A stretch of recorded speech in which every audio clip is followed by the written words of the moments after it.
These days, it seems like men are finding more peace in their driveways than in their own homes. Shalom, my brothers. I truly pray all is well with you and your families. There's something happening with men that we've somehow turned into comedy. A husband pulls into his driveway after work, turns off his engine, and just sits there. 10 minutes, 20 minutes, sometimes 30 minutes, scrolling through his phone, watching sports, watching videos, or stoically staring through his windshield as if he's contemplating the decisions he's made over his life. Anything to delay walking through the door to his home. And social media has convinced us that this is normal. But my brothers, everything relatable isn't healthy. And real talk, that driveway isn't peace, it's actually avoidance. And before you blame your wife, before you blame your children, I want you to ask yourself a question. Why am I really tired? Because some of you aren't drained by what's waiting inside your house. You're drained by everything you've tolerated before you even got there. You took disrespect at work. You stayed silent when you should have spoken up. You allowed people to pull on you all day. You answered everyone's call. You solved everybody else's problems. You've managed deadlines, fulfilled expectations, completed responsibilities, responded to emails. And by the time you finally pull into your driveway, you have nothing left. And now the people who had nothing to do with draining you can only get what's left of you. My brother, I know this very well because I lived it for many years. About maybe 15 years ago, I owned and operated a ceramic and marble tile company. One day I remember I came home completely exhausted. Tile work is very physical. Your knees hurt, your hands hurt, your back hurt. And when you're running the company, your mind is fatigued too. So I pulled into my driveway, turned off the engine to my work van, and sat there. I told myself I was decompressing. And then my phone rang. It was one of my martial art instructors. He asked what I was doing, and I simply replied I was sitting in my driveway decompressing before I went inside my home. He didn't hesitate to sternly remind me that he didn't train me to bow to my emotions. Then he said, the same way he trained me to fight through fatigue, to save my life, is the same mentality I needed when I'm tired after work and my family is inside my home deserving my full presence. But before he hung up the phone, he said something I still teach my students to this day. When they come into the cave and they're exhausted, saying they're tired, they had a long day at school. And I echo his words. The best time to be tired is when it's time to go to sleep. Now, my brothers, please listen to me carefully, because I don't want you to misconstrue what my instructor was teaching me. He wasn't teaching emotional suppression. He was teaching emotional mastery. And there's a vast difference between the two. I teach boys and men to acknowledge what they feel, process what they feel, and communicate what they feel. So if you need 5 minutes in the driveway to breathe, breathe, my brothers. If you need a moment to pray, pray, my brothers. If you need a moment to collect yourself so that you don't carry frustration into your home, please do it, my brothers. I'm not telling you not to decompress. I'm telling you to not disappear. What my instructor recognized that day was that I was allowing fatigue to determine what version of myself my family was going to receive that day. And as a martial artist and a spiritual warrior, I knew better. Because in combat, whether physical or spiritual, you can feel fear, you can feel pain, you can feel fatigue. But remember, feelings are information, but they are not always instructions. You can feel fatigue without allowing exhaustion to lead you. You can even feel anger without becoming destructive. That right there, my brothers, is emotional mastery. And Yah even tells us through his word that He that is slow to anger is better than the mighty, and he who rules his spirit than he who captures a city. But unfortunately, some men have learned how to exude self-control everywhere except home. We give the job our discipline. The clients get our patience. Our coworkers get our professionalism. Strangers get our courtesy. But when we walk through the front door of our own homes, we give our family whatever is left. This is not the way, my brothers. Don't give the world your best and your family the less. Now, there is another side of this message that I can't ignore.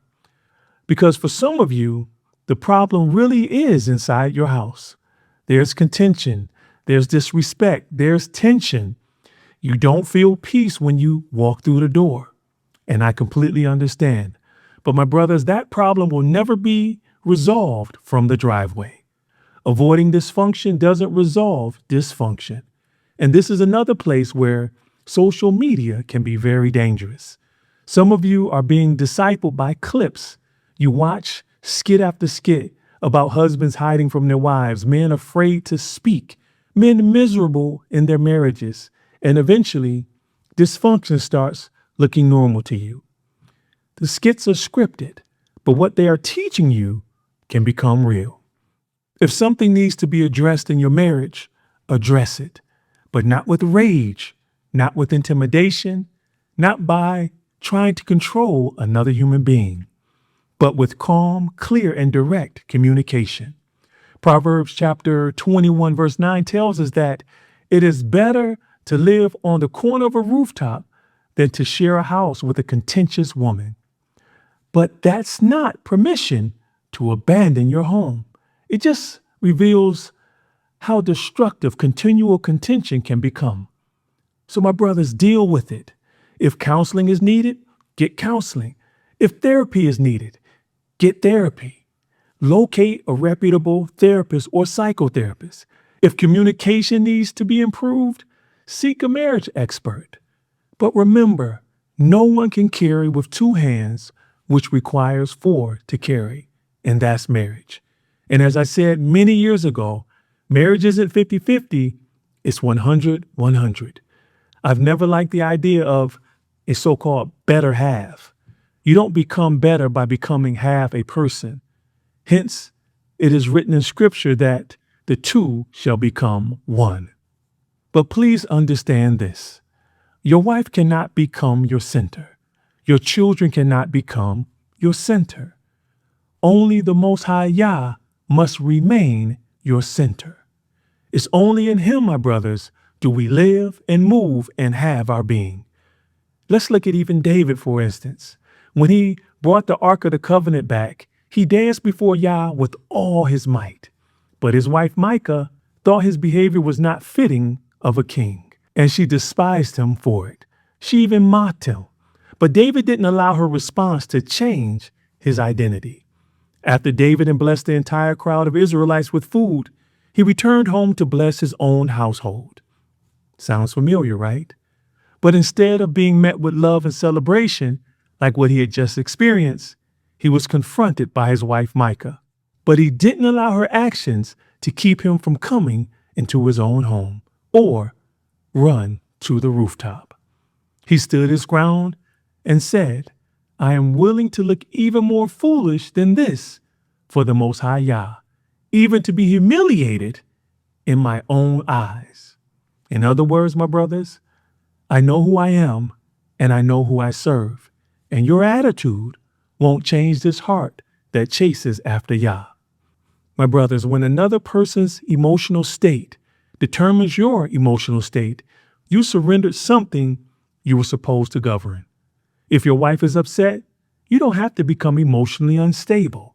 If your children are struggling, you don't have to be dogmatic. If work was difficult, you don't have to bring that stress home. That is dominion.